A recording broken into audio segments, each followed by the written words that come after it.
'Tis the season to shine with H&M. Discover the holiday collection and find fashionable pieces for your wardrobe or for under the tree. Get inspired and dazzle with this year's glam. From tuxedo styles, bow detailed pieces, impressive prints, and more. From unforgettable looks to unforgettable gifts. With fashion finds to home decor, find it all at H&M. Treat your loved ones and yourself this season. Shop in-store or at hm.com. Maruchan superfans are everywhere. From the busy moms who want to deliver maximum flavor in a flash to dorm room diners who want to put some slurp in their step. There are a ton of copycats you could use. But if you want to bless your bowl, there's only one true Maruchan. Whether you choose instant lunch, ramen bowls, yakisoba, or restaurant quality gold, Maruchan is the only ramen worth obsessing over. Smiles for all. Maruchan. See what all the ramen hype is about at maruchan.com. This podcast is proudly associated with Hello Sunday Morning. Hello Sunday Morning is an Australian charity changing the world's relationship with alcohol, one Sunday at a time. Their app, Daybreak, helps reset drinking habits and is free for Australian residents. Find out more at hellosundaymorning.org. Oh, the kettle's boiled. Great. Perfect timing. Should we get started then? I'm Victoria Vanstone. I'm Lucy Good. And this is Sober Awkward.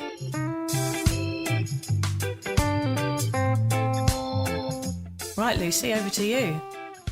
Thanks, Vic. So whatever stage you're at on your sober journey, and Vic and I are at completely different stages, you'll know that life without booze can at times feel, what do you reckon? Awkward.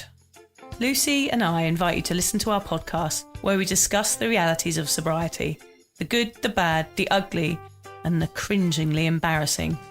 Our honest and open chats will help you discover what it really means to be sober. Yes, we're here like a dodgy bottle of port from your nan's drink cabinet to take the edge off sobriety. And together we can learn how to feel the awkward and do it anyway.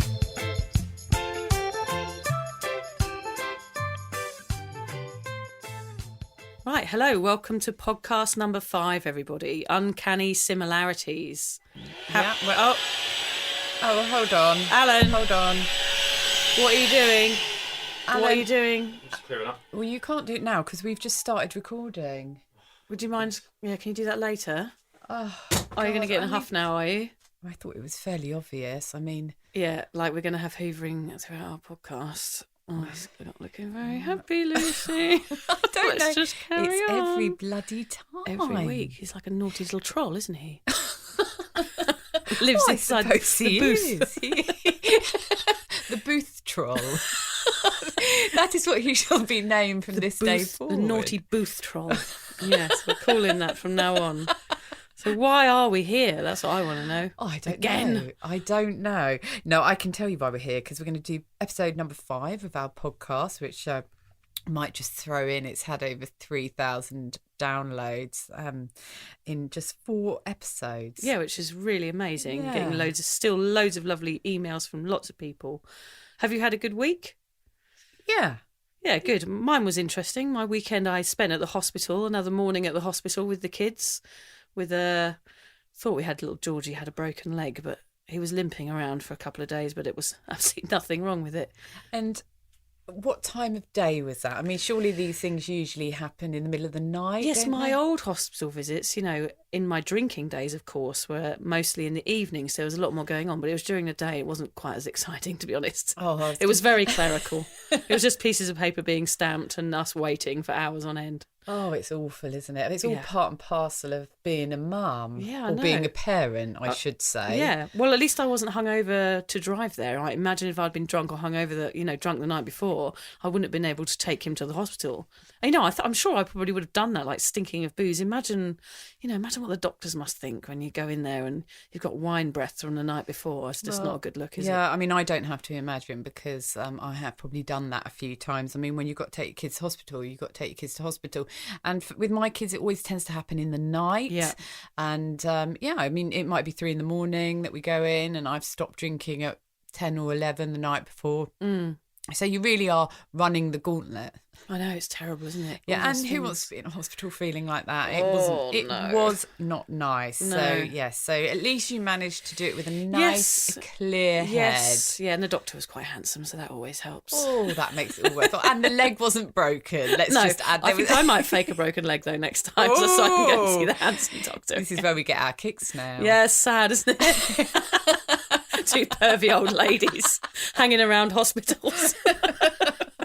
We've got to do something for fun. Yeah, now no. we're sober. Yeah, exactly.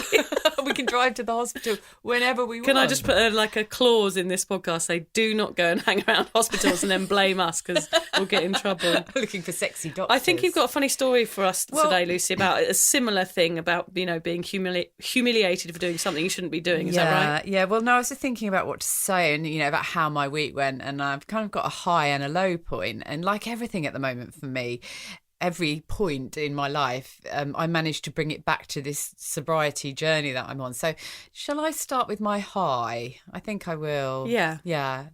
I've been on this podcast now telling everybody I'm 6 months sober and just telling everyone in general and anyone who will listen 6 months. And I suddenly thought, hey, I reckon that I am over that now. I must be coming up to 7 or 7 and something.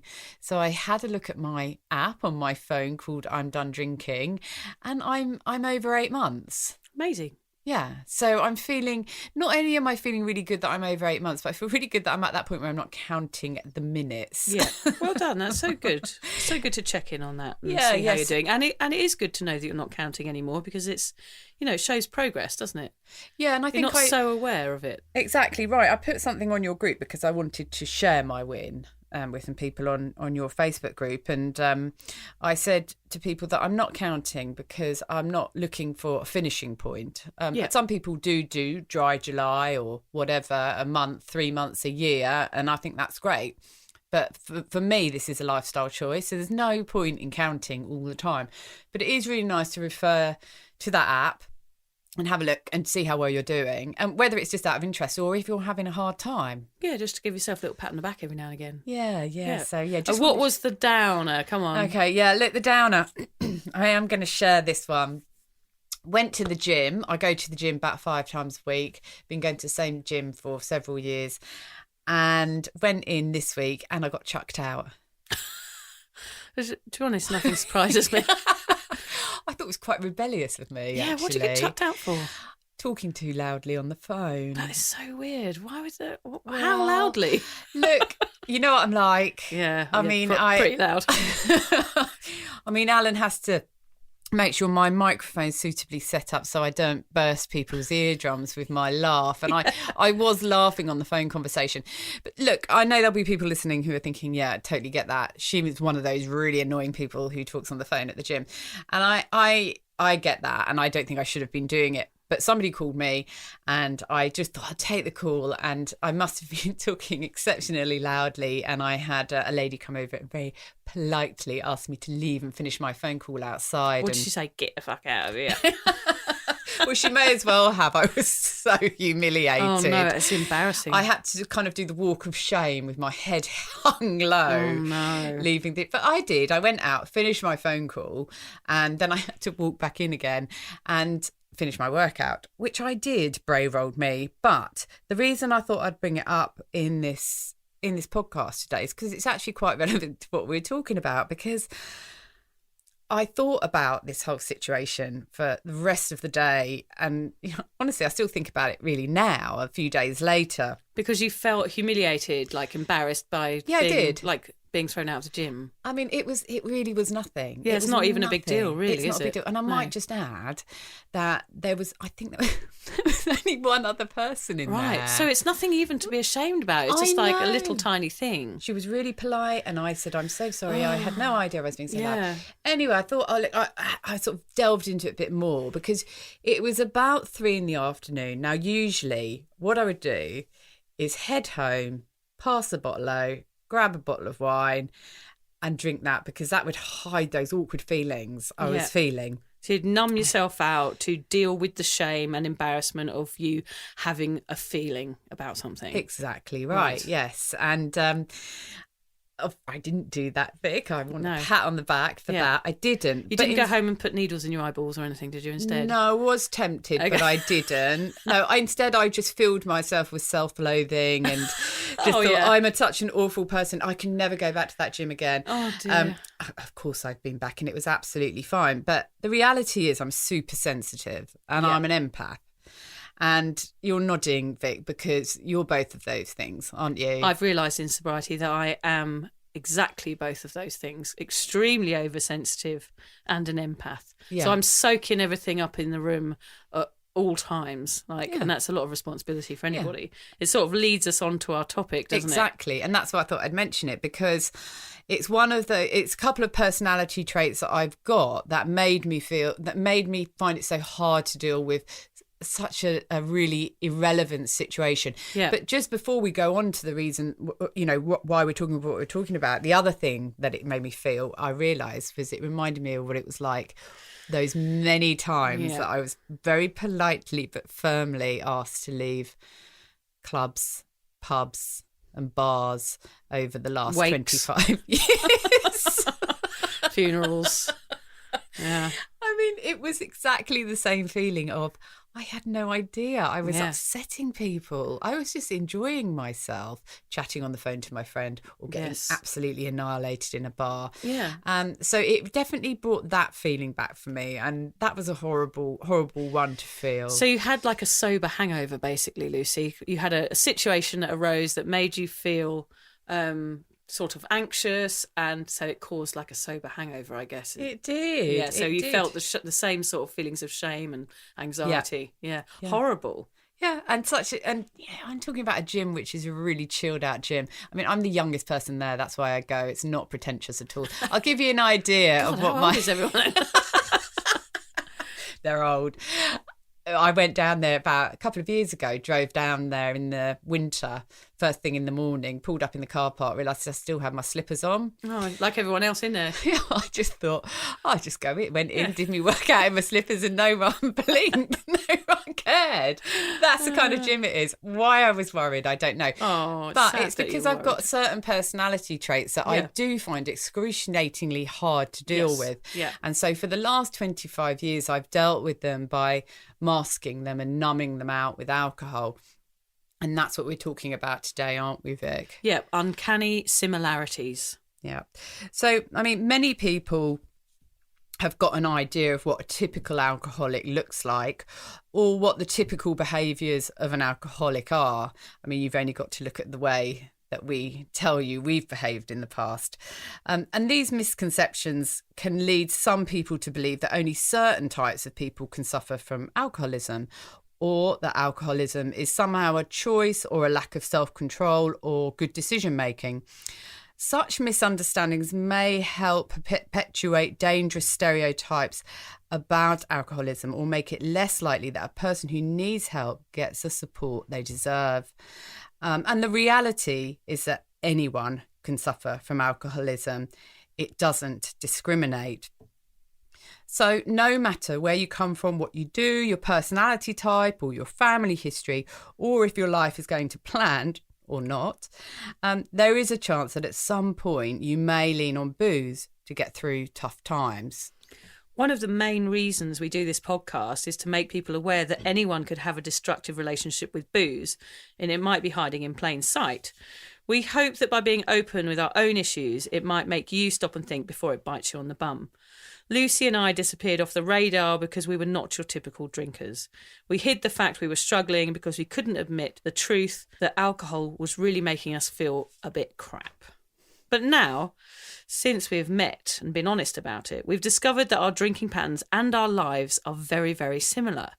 Even though we seemed happy and content and functional on the outside, on the inside, we were both desperate for help. And now we're in recovery, we want to learn all the reasons why we got to the point of needing help to stop. And it got us wondering why we both started using alcohol in the first place. Yeah, I mean, was it because we were shy or introvert and in need of a crutch? Or were we desperate to please others, so followed the crowd? And could we have chosen better ways to cope with our own intricate personalities rather than getting wasted? Today, we're going to discuss our characters and unpack if we were more prone to drink because we could not accept who we are intrinsically as humans. Were we drowning out our true personalities with booze because we didn't accept ourselves? I wonder, Lucy, is there a chance we could have recognised our problems earlier if we'd had better life coping tools from the start? Yeah, look, I think about it a lot too. Could we have learnt to embrace our particular character traits instead of drinking them away? And as you may have gathered, listeners, Vic and I are kind of fascinated by sobriety. We could and we do talk about it for hours on end. And you might be surprised to know that we've only known each other for 254 days. Did you know that, Vic? 254 days. Yeah, I did know that. It feels like a bloody lifetime. Carry on. And you might be surprised to know that's because I got sober 3 days after meeting Vic. And that's a story for another day as to how that happened. Anyway, the sober app on my phone counts down not only how many days I haven't drunk for, but how long I've known Vic for. It's funny you mention that, Lucy, because I've got an app on my phone that counts down towards the end of our friendship. Oh, it might be sooner than you think. It's running out, I can tell you. It's like a ticking time bomb. Oh, I'll have to have a sneak look at that when you next go to the You're toilet. nowhere near it. Look, I mentioned this because in the relatively short time we've realised that we have an almost scary amount of personality traits in common, good and bad, I might add. And then taking it a step further, as we always do, we realise that many of them are linked to the reasons that we drank so much bloody booze. And today I did discover actually that Lucy doesn't like HP on her eggs, which I find really bizarre. So that is one point where we are not similar, but everything else are exactly the same. Yeah. That was a shocking revelation. Yeah, who doesn't have wasn't HP it? sauce on their No, eggs? no. Anyway. I think you're weird. Anyway. What we want you to take away from our podcast today are some real light bulb moments, the ones that say, yes, that could be the reason I drink so much, as well as understanding how and why certain temperaments are more likely to reach for the tequila than others. We hope that by talking honestly and openly about our own drinking dramas, that you will be able to pinpoint similarities in yours. Of course, we plan on scaring you into stopping drinking by sharing tales of our undignified downward slopes. But don't panic. We always end in a high, and we want to share with you our own coping mechanisms to swap out booze for healthier and more sustainable ways to deal with the wonderful person that you are. Yep, that's what we're going to do today.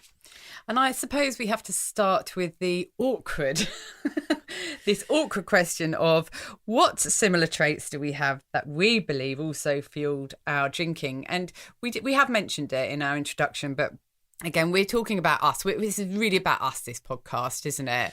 I apologise if this doesn't cover everybody's personality traits. It'd be impossible to cover everybody, but I hope you can take something away from our own stories. Yeah, it might even be that, one of these traits that we bring up that we've got in common that we also believe caused us to drink a lot might resonate, or it might be that none of them do or loads of them.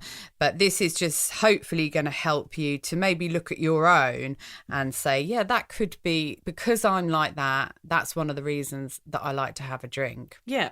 And hopefully that you'll accept that reason and go, actually, can I change?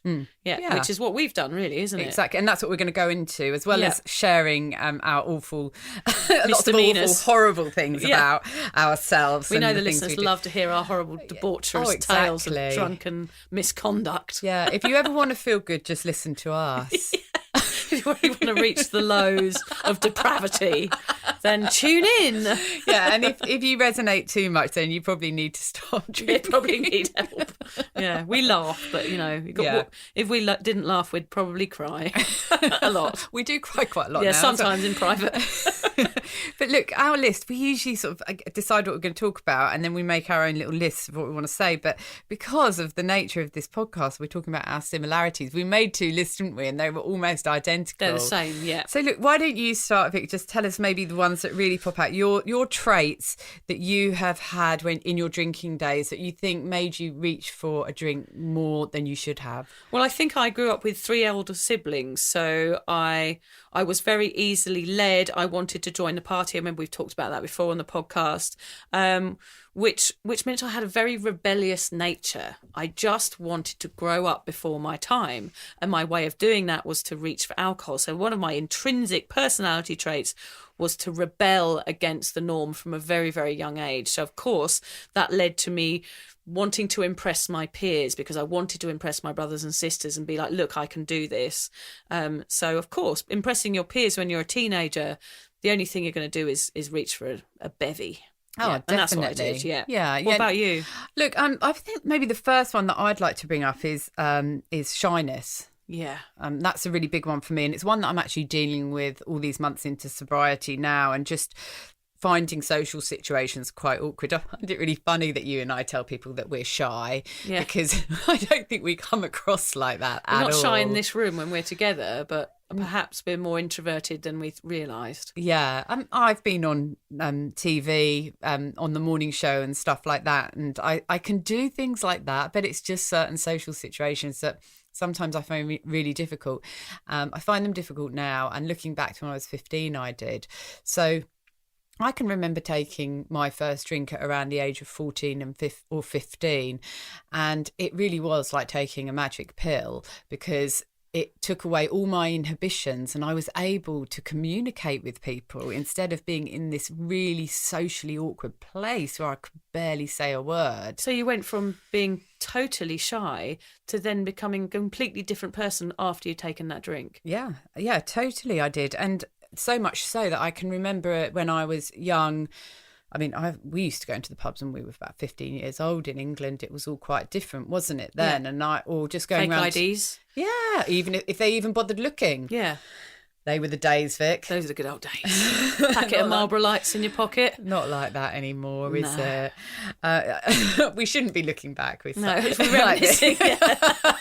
That was terrible times. That was the beginning of the night. Yes, that was the good bit. No, I do remember I had my first relationship. Lovely guy. God bless his soul, because unfortunately he died at the beginning of this year. But my first ever boyfriend, Adrian, who I went out with for 4 years, always felt I was punching above my weight. But I can remember I was so nervous when I went to see him that I used to get a little bottle of neat whiskey and would drink that before I could actually bring myself to go and see him or to walk through the pub door or to go into someone's house. Looking back, that was just terrible. But it was my magic pill that allowed me to get out there and socialise. And then as the years went on, I used that as a crutch to socialise. So now I've stopped drinking, and we'll go into this, what happens and how you deal with these problems when you stop drinking. I've almost reverted back to being 15 again. And we had this conversation in the week because I've been struggling this week.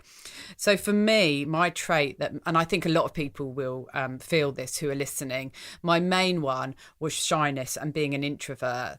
That was what made me pick up a drink. Yeah, that is a huge one. I do really relate with that, Lucy, because I think when I was that age, when I was 14 or 15, something that came up for me was that, all the other girls in school were kissing boys and going to all these different bases and things. And I wasn't very comfortable with sex or anything at that age, but everybody else seemed to be doing it. And I felt like perhaps that was something that I should be doing as well. And I used to drink, I used to have a couple of pints, steal a bottle of wine out of the garage, do whatever I could. And it made me, in a very similar way to you, it made me more accessible to boys. It made my underwear very much more accessible to boys. But it made me as a person like capable of interacting with boys and having snogs behind the bike sheds and all that sort of thing, because actually I don't think I was comfortable with those things. I wasn't ready to do anything with boys, but I felt that peer pressure because I wanted to impress, and that whole thing of me being rebellious, I felt like it was something I had to do even though I was probably too young. So of course I just drank through it. Yeah. So really, again, Lucy, I think I was probably shy too. And I've never really looked at that. I've never really looked at me pouring alcohol on myself, like to make myself come alive, which I guess I did throughout most of my youth. Yeah. Which I'm not happy that I did, but hindsight's a wonderful thing. I just didn't know another way of making myself more confident. Yeah, and I mean that brings us to another point we've got on here, which I think you made this one first of all, which is a low self-esteem. I mean, there is nothing like a drink to suddenly make you feel really confident in yourself if you've got low self-esteem, and if you're unhappy with your looks, as we so often are as we grow up, especially as women, and certainly nowadays for our poor children growing up in this Instagram crazy world, or should I say Snapchat. I can't keep up with it all, but they, a lot of them are suffering from low self-esteem, and alcohol is so accessible to them. So that's another one, isn't it? And that leads on really from that, what you're saying, you were drinking to put yourself through what you honestly, your true self, found a really uncomfortable situation. Yeah, and I'll probably still be a virgin now, to be honest, if I hadn't started drinking. Are you not? No, I've had 3 children. No, they weren't immaculate conceptions. It's just I do bow down to you often because you are my guru. So I wondered. That on your was knees, all. Lucy. I don't mind when you bow down to me occasionally. Well, I would, but there's not enough room. There's not enough room. We'll put a picture on Instagram of the size of our little studio here. It is thanks funny. to Alan, the sound but at guy. least we've got a nice clean floor. Yeah, he's hoovered. What are some others? So the one that came up for you, I think, was depression, because you've suffered a bit from depression in the past. Is that right? Yeah, I suffered a lot. I mean, I suffered from clinical depression for about the last 5-6 years, but on and off a lot, before that, going back probably about 10-15 years, but not really identifying what it was. Yeah, I felt really depressed. That was caused through a number of reasons, but one of which is having a sort of a chronic disease that I struggle with on a daily basis, and that sort of is the prognosis is it's not going to get any better. So that brought on a depression in me, and then I tried to deal with that by drinking. Yeah, so obvious lean to, isn't it? Just to take the edge off at night and just go, actually, I don't want to think about this anymore. I'm going to drink so that I don't have to think about this problem, and hopefully drinking will make me feel better. Yeah. And which also isn't the case, of course. And also it will make me feel better, and, I don't really care about my future because I was thinking it didn't look good. I mean, I don't feel like that now. I've managed to deal with it. When you get quite ill, it's like going through a grieving process of not being able to accept it, fighting it, and then finally accepting it, and then you go through all this stuff. And anyway, I didn't go through it as I should. I drank my way through it. Yeah. And unbeknown to me, although I did know, we all know alcohol's a depressant.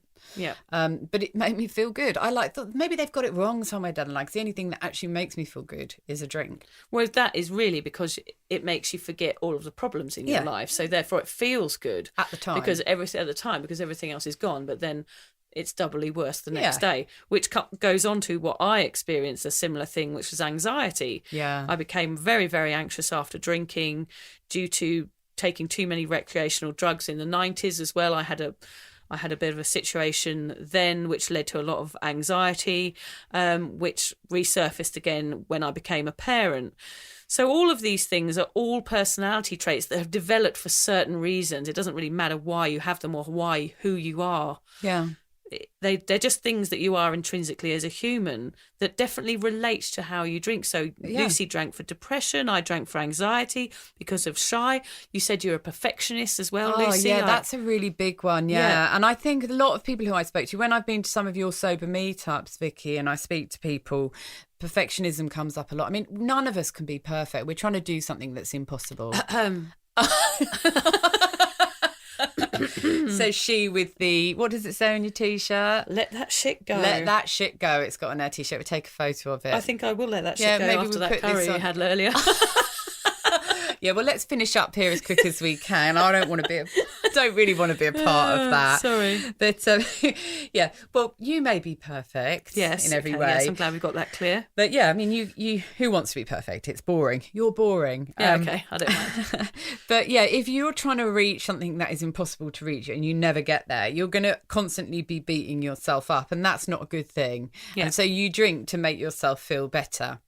So yeah, we've got quite a few in there. Rebellious nature, people pleasing. We are such people pleasing. Oh, that's the biggest one ever, that people pleasing one. I mean, that for me is been my entire life, has been trying to make everybody else happy. Yeah. And it's a huge responsibility, I've realised since giving up drinking, that you can't make everybody happy. Yeah. Yeah. So, totally. Yeah. Because we even now we do that, don't we? Even as we're if we were drinking, we knew that we would make people laugh. We knew we'd give people an entertaining evening. So we were ticking our people pleaser box by doing that. Yeah. There's so many other ways that we can please people, and later on we will talk about how we use things like our people pleasing, our perfectionism, our shyness, our worrying natures. Because I worry all the time. That's another one of my traits, but how we use them in a better way in our wonderful sober lives. Well, I definitely am still a people pleaser now, because I'll tell you a perfect example of this week was that you don't just unlearn everything. No. I still have this thing where I need to please people, and I just do it in different ways now. But there was something on a magazine this week. It was on Instagram, and they'd done a shot of an article, and it was about a woman and her daughter, and it was about the daughter not wanting to do the cross country, and the mum said, "I've allowed her to skip it." And obviously my comment underneath was, I think skipping it's a bit mean, making her skip it because she'll get the rope tangled around her legs. And as I wrote it, I was like, yes, score. That is a really good punchline. And it made me feel really happy, even though I know that that is my own sense of humour, and that I cannot see the other people on the end of that comment laughing or anything. Still I have that need even to make people laugh that I can't even see. Yeah. So it's totally irrational. Yeah, but it's something in me has that passion to make people I don't know happy, and that is a problem for me, I think. Well, I don't know if it's so much a problem. Did you get many responses? No, but I kept checking. Please tell me I'm funny. Please tell me I'm funny. I'm just going to put it out there. I found that quite funny. Okay, good. But then, I laugh at all your jokes. I think it's a habit now. But I don't get any satisfaction from that. I don't know why. It's just we'll talk a bit more about that. Whys, I think. Yeah, but it was a really good point that you made, that these things, they don't go when you become sober. It's about you. And I think it's a good thing to want to help people. I mean, that's what we're doing here. Pleasing people, being a people pleaser is not necessarily about making people laugh. It can be about making people feel better in some way and better themselves. And that's what we're trying to do here. So this is kind of one way that we're feeding our people-pleasing personality trait by doing this podcast. Yeah. It's all completely about us. Show us the love. Yeah. As many comments as you like this Wait a second, week. Lucy. What is that noise? He's at it again. Alan, what are you doing? What are you doing?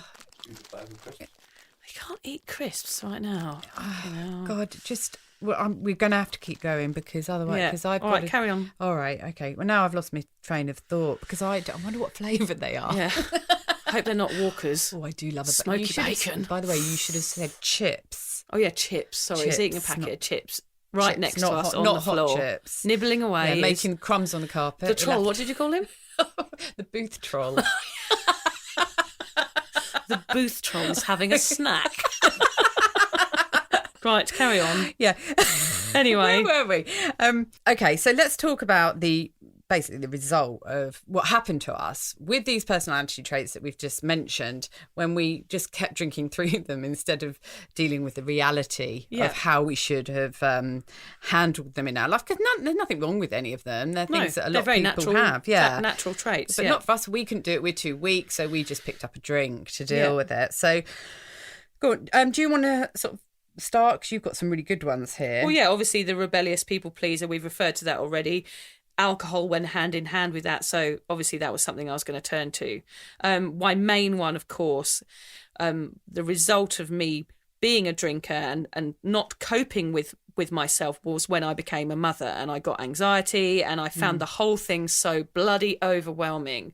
I'd had no training what it was going to be like, and I found it quite boring, to be honest with you. I loved that baby more than anything in my life, but for me, alcohol became an escape and a relief from the mundanity of being a new mum. So of course I went out weekends, and I just I had an escape, which was to drink. So, and I just want to wonder, because you've put here hosed down like an elephant. Yes. So, and I was going to ask you before what that meant, but I thought I'll wait and just see what comes out. I used to work in a zoo.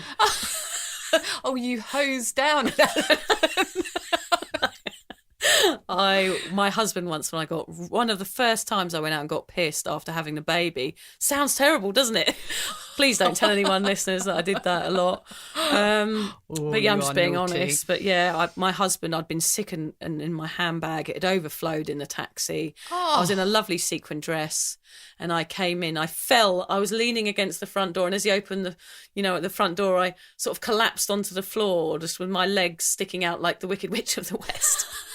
What a look. Yeah, it was a bad look. And he had to sort of drag me like a dead body into the bathroom and dump me in the bath and hose me down with the shower, where I was like gibbering like an alien at him, saying, "Can I hold the baby? Let me wake the baby up to hold." He was like, "Get into bed." Oh my goodness. Yeah, just a horrible total mess. And I listened to that with sadness. I mean, there is a comic side to it. I know, it's there? just what we say. I mean, it is funny, but it is not a good look, really, is it? It's not a good look. But it's something to remember to keep you on that sober path. Yeah, for sure. I mean, one of the things that I noticed that was really going wrong when I was drinking through everything was that I've built my own business, which I've had for 5 years, and it's going along nicely now after 5 years and supporting myself and my small family of 2 children. But getting there was such hard work, and I was, was contracting, I was working part-time, I was Uber driving, I was bringing up my kids, and I was starting this business, and it was exhausting. And of course, everything had to be absolutely perfect. And in order to get the business off the ground, I had to be an extrovert, putting myself out there, shouting about what I was doing, because it's an online business. beanstalkmums.com.au. Yes, quick mention might just there. put it out there, just a space for single mums if you want some happiness. Yeah, it's amazing in your life. But in order to do it, I had to really get out there, PR myself, and it wasn't natural for me because I'm shy and I'm an introvert, and I'm a worrier. So putting myself out there was really difficult. But I could do it if I had a drink. Yeah. So I'd work really, really long hours, but that was fueled by alcohol.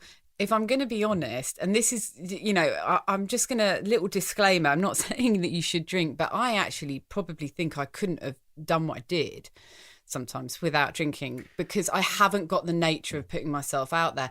Right. I do another podcast, which I do on my own for my business, and I have on expert guests. So it's just me interviewing the guest, and I've done nearly 80 episodes of that. But for some of them, I had to have a drink before I spoke to the expert guest. And just to help with your nerves, do you think? Is that how you sort of put it in your brain? It was like, I can have a drink now to help with my nerves. I need to be like on form now. So otherwise I'm going to speak too quickly. You wanted it to relax, or what was your reason when you had that drink? It wasn't to help with my nerves, Vic. I mean, I did feel nervous and it did help with my nerves. But the reason for having it was so that I could come across as a different person to who I was. Gosh, I wasn't confident in the person I was. That is insightful. Yeah, I needed to have a drink to turn into somebody else. Yes. Because I needed to perform like an extrovert, like I was really confident in what I was telling them or talking to them about, and I didn't feel it inside. So I needed a drink to do that. So ultimately, by doing that, I became more and more hooked on drinking, because I was using it more like you, Vicky. You were more of a going out and socialising drinker out in bars and pubs, but I was at the beginning, but then it became more sinister when I was drinking more at home when I was working.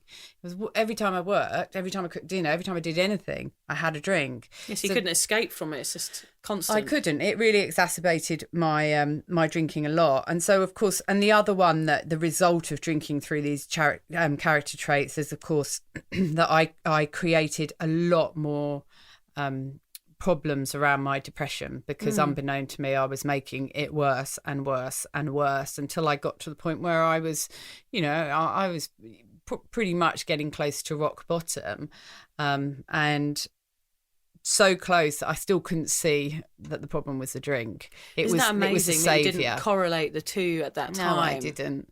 I suppose I didn't even when I gave up. I mentioned it last week, and you've spoken to him, haven't you? William Porter. Yes. He wrote Alcohol Explained, and reading that book made me actually 8 months into sobriety only now have I accepted that, yes, it is a depressant. It wasn't helping me. Gosh, isn't it funny? You just live for those short-term highs. Again, we talk about that a lot, like those short-term alcohol highs that make you feel good for a very short-lived moment.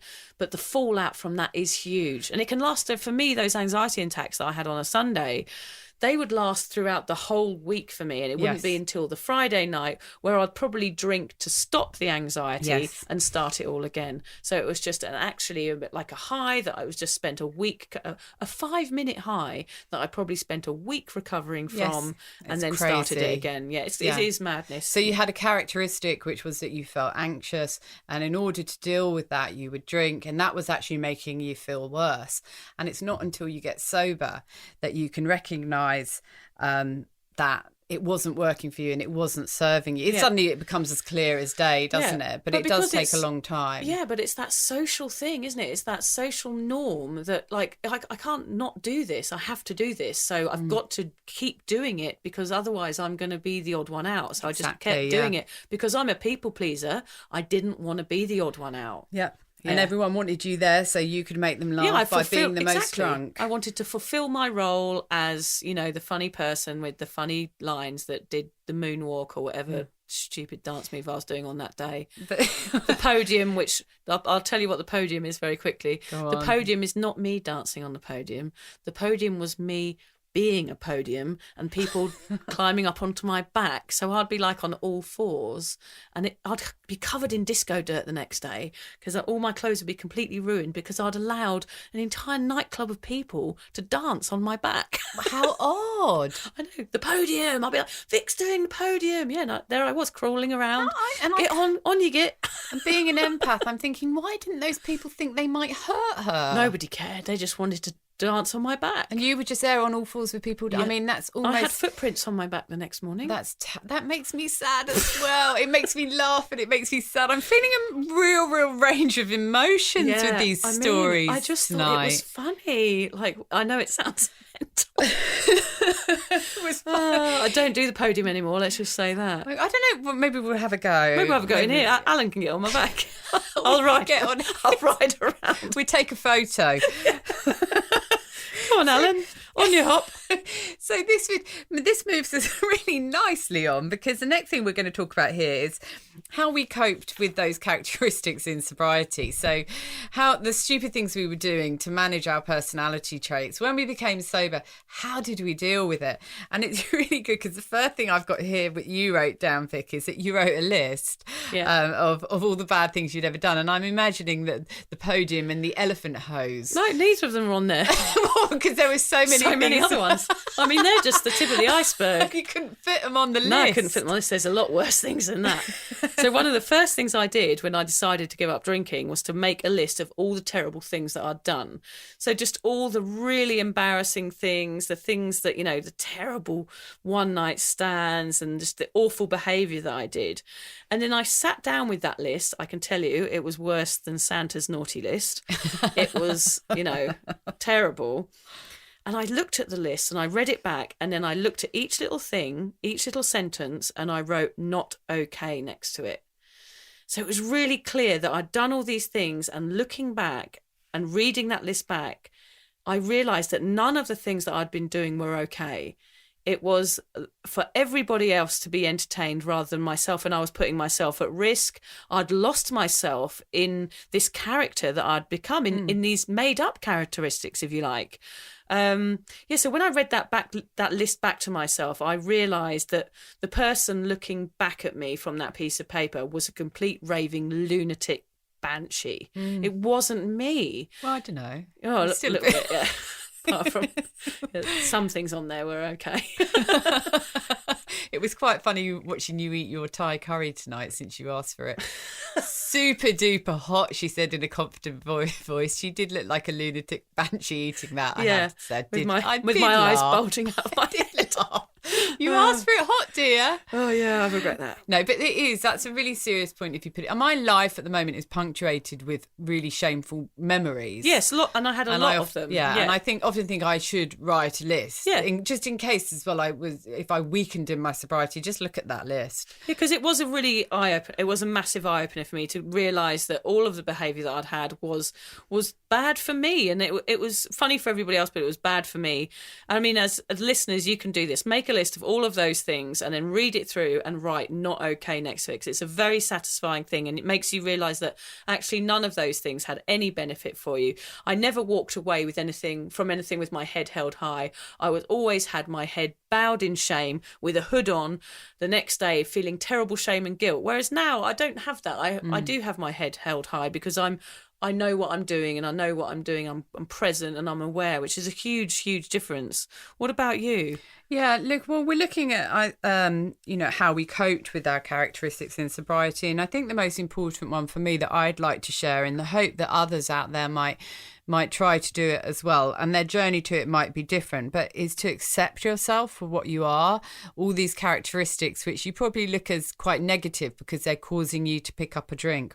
Instead, they are your characteristics. They're what makes up you. So try and accept them. And I just want to bring up something that happened when I very first met Vic. It was in a coffee shop. I might have mentioned this before. Yeah, I think you did. It was a big moment. It was a changing point. I became sober 3 days later. I can't remember it, Lucy. I don't know what you're talking about. Oh, you can, because I keep going on about it. Stop pretending it doesn't mean anything to you. I think about it all the time. Oh, don't say it like that. I don't know if I want to share it now. I'm rubbing my legs, the top of my legs. Oh, no, not that again. No. Oh, God. I've lost my train of thought. Sorry, Lucy. No, we met up in a coffee shop, and I just remember it was a bit of a light bulb moment for me when we were having a bowl of porridge. I mean, that's become a little thing for us, hasn't it? Our porridge dates. Porridge and coffee dates. Yeah, which we love. But Vic was having a bowl of porridge in front of her, a nice hot cup of tea, I think you had, and you said, "This is me, porridge and tea." Really confidently, really happily. And I thought, this is, you've got it. You've just accepted who you are now. And it isn't that person, that place where I was still in that really dark place because I was drinking at the time. So acceptance. Yeah. And that can be done for some people listening. They might be able to work through that on their own, I think. But other people need help. Well, mine didn't used to be porridge and coffee. It used to be cocaine and beer. Yeah. So it just shows you how much you can change. It does show how much you can change. I've gone from that to something else. And I mean, I understand that porridge is a really good energy food, so it's kind of the same. Yeah, similar. Not much. I don't get a come down with porridge, though. No. Just a little bit of a tummy ache. I was going to say you don't get a flour in your cocaine, but that kind of that could go on, that joke, because there maybe was flour in the cocaine. Yeah, probably was. I was buying it off some dodgy guy around the back of the bike sheds. We were so drunk, they'd sell us anything. Yeah. But no, where we have our porridge, they do put real flowers in the. Yes, it's posh porridge. So I mean, who would not want that? It's posh porridge. I can't think of anything better. I mean, we pay through the nose for it. It's probably more than Coke. It's $50 a kilo. Oh dear. Anyway, but accepting yourself and what you are, and it doesn't have to be this exciting, mad woman. It can be somebody who's sitting in a very content manner at a coffee shop with a lovely cup of tea. And actually, that's a lot cooler than being like the crazy people that we used to be. So it's actually, you want to have, you need that want as well. You want to change. So that's a really important one, is that, you can be a certain way, but if you want to be another way, that is a possibility. Like, something that therapy taught me was that people are capable of change. I changed hugely, and we'll talk about a little bit about that later. But I think one of my main ones there was the release for me, was letting go of other people's opinions. Yeah. That was the hugest thing that I've ever dealt with in my life, was just going, actually, I can't control what other people think about me in any situation. So me, in those people pleaser situations, whether people were happy or not, I couldn't read inside their brains. I just thought I was doing something to make other people happy. Whereas in fact, maybe I wasn't. Maybe I wasn't making people happy. And I certainly wasn't making myself happy. So the release that sobriety and with learning about it, that I don't actually now care what people think about me, is you know, it's a completely different person, and it takes a huge amount of stress off my shoulders. Yeah. And were you one of those people who, if you went out for the night with a group of people, if you didn't feel the vibe was quite good enough, you felt it was your job to yeah, because of the empath thing. Yeah, I'm taking exactly. responsibility for everybody's night being fun. Now imagine that, a room full of 100 people. I'm thinking it's my job to make everybody in that room happy. That's how I felt all the time. And I felt that I had to perform for people. And it was huge for me. So obviously I'm going to drink through that because it's so much pressure. I mean, and it's wasted so much mental energy throughout my life. I mean, I could have spent that energy doing something much more productive than worrying what people's going on in other people's brains, because it's a fucking waste of time. I mean, I suppose we do still do it, but we do it within we might think about it, but then we let it go. Yes, letting it go. Yeah, that's a huge Let that shit go. There you go. There's my t-shirt. Let that shit tonight. go. Yeah, perfect t-shirt. We get everything right with this. Yeah. Like some other ways that I found to cope that I've put here, I just wanted to bring up, was if you are shy like me and you're struggling with your social situations, and one thing I do find is find a group of like-minded people who are also trying not to drink. That really helps. Maybe it's AA, maybe it's just a local sober curious group. But also, I mean, funny thing that I've just started doing is I now volunteer at the Lifeline shop, my local Lifeline shop. I love it in there. I love all the old dears, and it just gives me a way to get out and to converse with people, but with purpose. Yeah. Where it's not just socialising. I haven't got the lights being shined on me and people saying, how are you? What have you been doing? How do you feel about this? Has it worked? Yeah. It's just about going there and taking clothes out and sorting through toys and having a purpose. So if you feel shy and you think you'll never go out again, a bit like I did and still do, is find other things to do where you've got a sense of purpose whilst you're there. Yeah. So whether it might be volunteering or it might be going to meet up with people you can talk to about stuff like that. And podcasting. I mean, podcasting, writing for me is my healthier way of people pleasing. Yeah. I can still express myself. I can express my humour onto paper and pass it on and hope that it makes people happy. But I don't feel that, integral need to make people laugh, only on occasion on Instagram. But there's something to be said for doing things in a healthier way and making those changes. Yeah. And understand, like, it's a lot of self-reflection is going to go on here for the listeners, to say, look, you need to look at yourself and try and work out who you are as a person, what you like about yourself, what traits you want to keep and what traits you want to change, and really have a look at that, write them down, because that is a really good way of dealing with things. And I think that actually goes back to what I was talking about being chucked out of the gym. I actually had to go through a whole ridiculous range of emotions from that one tiny experience. I had to accept, why do I feel like this? Because of this, because of this, because of this. But it was about facing those things that I usually wouldn't. So yes, self-reflection is so true. How do we feel now though, Vic, that we've remodeled old traits and learnt new ones in sobriety? Well, that's the thing we're talking about, isn't it? It is, we didn't realise that we're capable of change. And now I've got new traits, which is something that's really amazed me.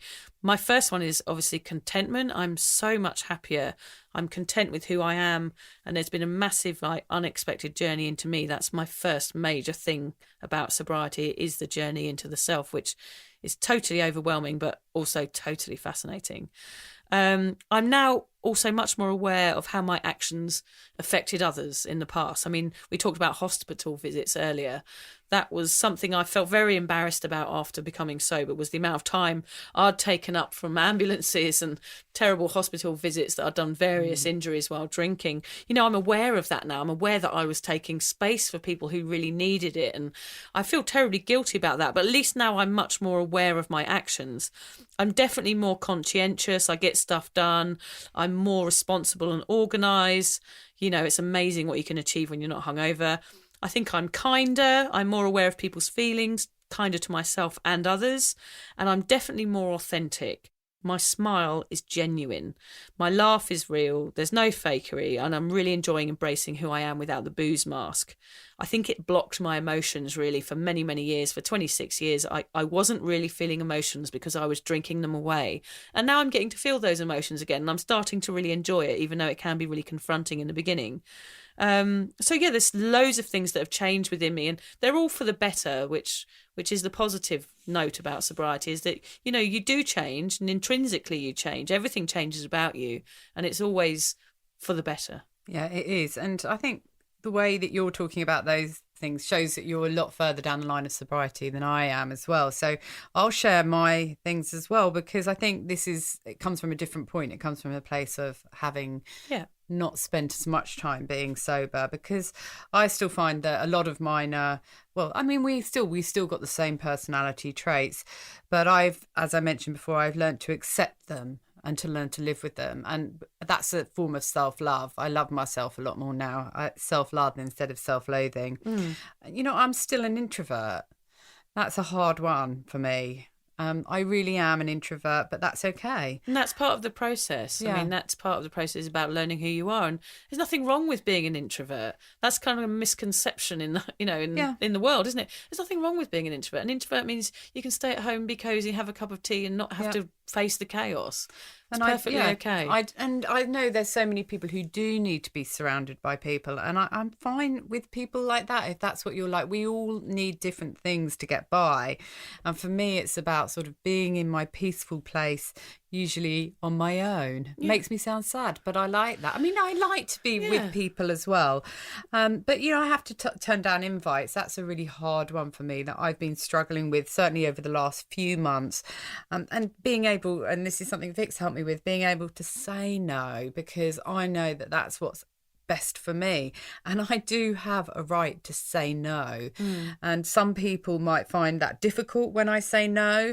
I find it difficult to say no, but it's about being honest and true to myself. And you are very early on, it's hard. It's a hard thing to do, to completely change your life like this in this social aspect. So it is hard, and you've got to give yourself a break and just go, look, I'm not going to go this time, but hopefully I'll go next time. Yeah, there's no point putting yourself through it if you're not feeling confident enough to do it. And I think that's why that's a really good thing about what we're doing now, talking about this, because I think mine are quite different to yours, because I'm still on much more of a learning curve. One thing I can say 100% is I am a better mum. I feel like I'm more present, I'm more connected, but I'm really enjoying being a mum. And when my 2 girls gave me their Mother's Day present last Mother's Day, I said to them quite honestly, and I didn't think about it before I said it, I said, I am honoured to be your mum. Aww. And I've always felt that way to some point, but I was never able to vocalise it because I'm just really enjoying motherhood. I think we're definitely at different stages there as well, Lucy. I may be the one that's lacking behind there a little bit. My Mother's Day, I'm just happy if one of them hasn't done a shit on the living room floor, to be honest. That's my reward for the day. Thank you, children, for being kind to mummy, not tipping the Lego over or screaming in my face all day. There you go. Thank you. I'm happy to be your mother. I hope you did get your husband to clean the shit up if there was one. Of course. It's the only reason I married him. No, yeah, maybe on different stages. Different stages there. Hopefully I'll learn to love them at some stage. Later on. This is another topic that we talk about a lot, because I've got teenagers and Vicky's got young kids, and it's like, which is the most challenging, and we're still competing on that one. But similar to you, Vic, I do feel like I'm more compassionate and more conscious in thought I've put here. So I feel I'm making decisions and thinking about them beforehand. And that's even brought out little things in me, like being more environmentally friendly and spending a little bit more time picking flowers in a basket and skipping with a blue and white checked apron. Yeah, ooh, weird. Yeah, no, I tend to spend a bit more time choosing things for the right reasons, rather than just rushing around and making decisions and making choices just out of desperation to get through each day. Right. I stop and I think more deeply about bigger things, but also about little things. And when you do that, you're more likely to make the right decision. And certainly when you're single like me and you have to make quite a few big decisions on your own, having confidence in those decisions and giving yourself time to make the right ones is really important. It's something that I haven't done for a long time. Yeah, because obviously your brain as well, when you're drunk to make big decisions, you're going to make or possibly the wrong decisions a lot of the time. Bad decision making. Yeah, so that was just something that would obviously change if you gave up drinking, was that your decision making is going to be much I'm about better. to redesign my kitchen. Imagine if I did that when I was still drinking. God knows what it'd end up looking like. It would just look like a bar. Just with optics everywhere, in every cupboard. I'm so glad I'm doing this sober. And another really, really important one for me is I actually feel happy. Yeah. For the first time in a really long time, I'm not suffering from depression. Well, I am still a tiny bit, but man, I've taken such an upwards turn with my mental health. So it just shows there that that isn't an intrinsical thing that's within you. Like you may suffer some depression, but alcohol was making it a lot worse. It was making it worse, and it wasn't allowing me the time to do the other things that I needed to do. So now I go to the gym, I exercise, I meditate, and they're things that I need to do for my mental health. I couldn't do them when I was drinking all the time. No. So it allows me the time and space I need to look after my mental health without alcohol. Yeah. And just kinder to myself and less critical.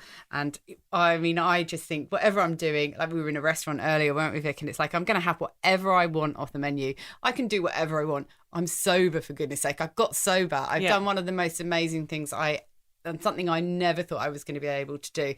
If I want to have a piece of toast with loads of butter and marmalade, I'm going to bloody well have it. Yeah. That will be my treat because I'm sober now. So just always remembering that win allows you to take away the guilt of doing other things in your life. Yeah. And that's really good. It makes life better. Yeah, for sure. And I think that's what the whole point of this podcast is to really learn to embrace who you are as a person. You know, I think when I was drinking, I accepted defeat. I thought that was who I was going to be forever. I thought, well, I'm a drinker. This is my role. This is who I am.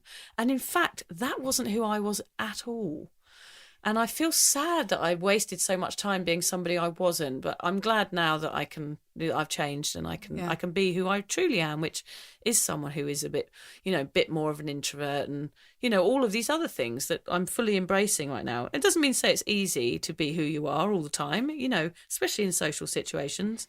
But it is possible. And Lucy and I are so similar, and we're both kind of proof that you can change your traits if you're not happy with them. Yeah, or you can keep, even with the same traits, you can use them differently, and you can use them to your benefit rather than your disadvantage. And accept them. Embrace them and don't use alcohol to mask them, because if you do that, you're masking a part of who you are. I think your shyness is cute. Oh, thank you so much. And I think your rebelliousness. Rebelliousness.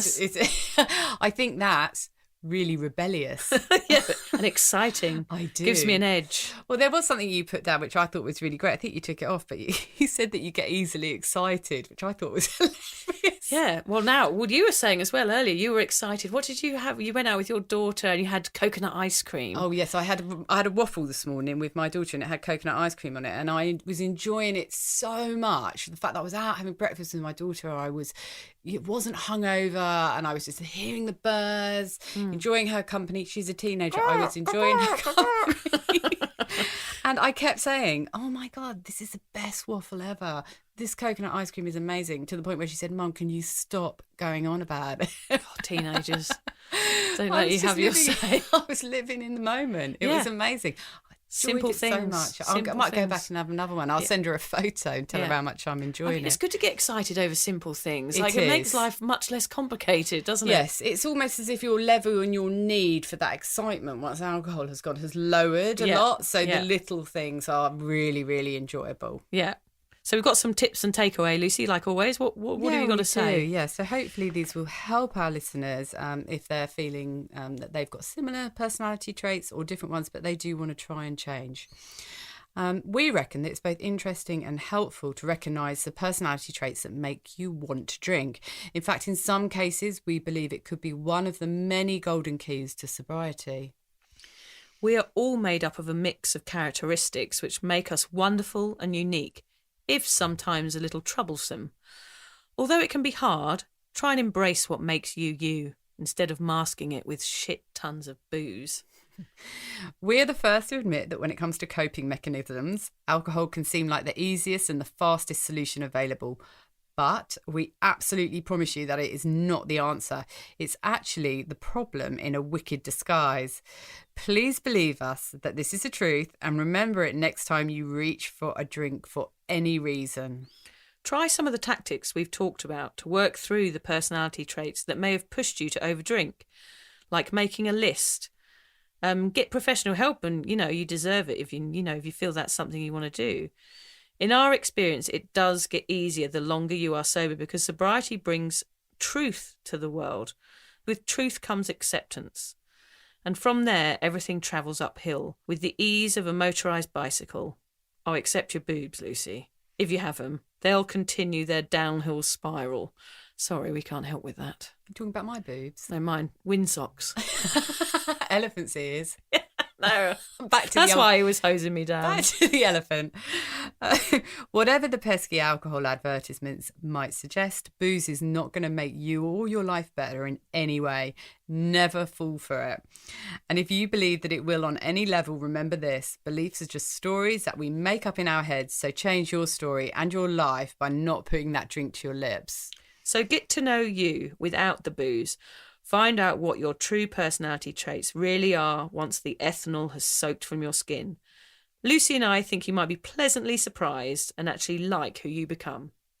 And I just want to make a note that when we talk about an alcoholic personality, we're not suggesting that people with certain personality types are more likely to become alcoholics. This can affect anyone, a very diverse range of people with all sorts of personalities. So if we haven't mentioned your personality type, it doesn't mean that you are immune. The ones we've talked about today are ours, and you will have yours. But whatever your personality, if you're questioning, then it's time to get help. I've got a little quote. Go on, Yeah. do your little quote. You love your quote. I love the person I have become because I have fought to become her. And I think that's very true for both of us. Yeah, isn't I it? like that one. There's satisfaction in that fight. Yeah. There is a satisfying thing when you are something and you become something else, and you've put the effort, you've put the work in to become something that you've always wanted to become. It's incredibly freeing. Yeah. I'd like to add that. Freeing's a good word for it. And I just wanted to add, I'm going to add a song recommendation today because I was in my car this week and I put a song by Jimmy Cliff called Reggae Nights came on, and it made me feel so happy. So if you're having a moment of doubt or sadness this week, put that song on because it is just classic, and say the word jamming quite a lot because that made me very happy in a very good reggae voice. So Like we said, we're all different. yeah, and I listened to I Can See Clearly Now, but I changed the words to I can see clearly now, the grape and the grain has gone. Could you not have just said the booze has gone? Yeah, but grape and grain, it rhymes with rain. Go on, get it, Lucy. Oh, this is my sorry. welcome to my life. Oh. People not getting my jokes. And you're meant to be a people pleaser. I know, it's sad, isn't it? Oh, and I've got a book to recommend as well, of course. So High Sobriety by Jill Stark. This was Jill's book that she wrote about her year without booze. It's a best-selling memoir exploring Australia and Scotland's binge drinking culture, set against the backdrop of her own tumultuous relationship with alcohol. There's a link in the notes. I really loved that book. So yeah, it resonated with me. It might not resonate with you, or it might resonate with you depending on where you are on this journey. But finding books that resonate with you is like the best thing you can do. It really is, yeah. It makes you feel really less alone. Yep. And I've not read that book, so Yeah, it's a good one. I'll add that to my list. Yeah. And we just want to make a point here. So I think it's important, as does Vic, to let our listeners know that even though we do laugh in this podcast and make light of our past crazy drunken behaviours, we don't want this to take away from how serious the normalisation of alcohol abuse is in our society. It has devastating effects on individuals, relationships and families.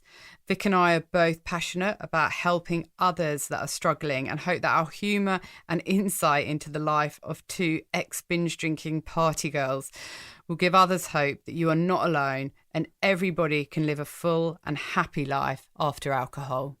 Yeah, definitely. I mean, yeah, I think that's a really good point to make because we don't want to make light of all of this. You know, it's not a jokey subject, even though we do joke quite a lot. So it's important to say that. Yeah. Yeah. And so... Can I go home now? Well, I thought we were just going to mention... We said that we might mention next week's or our next podcast. Oh, yes. So the listeners are thinking, oh, I can't wait for that The one. intrigue. The intrigue, yes. Yeah. So what was it again? I can't remember. I think we're going to do something about being party girls, becoming mothers or becoming parents. So it relates to the dads out there as well, because we want to talk about that transition and whether that breeds this culture of drinking as a parent and whether that's okay or not. which is probably not. So yeah, almost definitely not. Yeah, not in the quantities that we were drinking. No. But also, I think we try to include. We want everyone to be able to take something away from our podcast. So I know that some people aren't parents, and so probably but listen in, because there'll be loads and loads of interesting. You probably will be parents one day. information. Yeah, there's something, if you can avoid drinking as a parent, it's probably the best decision you'll ever make. So positive impact, that's what we want to go for with that one. Yeah. So I think we can finally. I really go home? Can I go home now, please? Oh, okay. I'm really tired, and the kids will be in bed by the time I go home, so I can watch a bit of Netflix. Go home and get into bed with your husband and fart all night long after your curry. I don't know about farting. I think he's got that job pretty down pat. Right, onwards and upwards then. Thank you for listening to the Sober Awkward podcast. If alcohol is affecting your life in a negative way, you're struggling to moderate, or your hangovers are causing anxiety, it might be time for you to reach out for help. Contact your local doctor, a therapist, or connect with a local AA or sobriety group. In fact, Vicky's got a really great one. Yeah, it's the Sober Social for Sober Curious Women. You can just search for that on Facebook. Lucy and I will both agree that even though this journey can be awkward, it's definitely worth it. And if we can do it, then you can too. For more support around sobriety, head to my website, drunkmummysobermummy.com. And Lucy runs an online space to support and inspire single mums. Find out more at beanstalkmums.com.au. Finally, if you've loved the Sober Awkward podcast, don't forget to subscribe, rate, give a review, and share it with your mates. But don't worry, we won't be angry if you don't. I might be a bit angry, Lucy. Can't say that. No, they won't mind. No, it's just rude. No.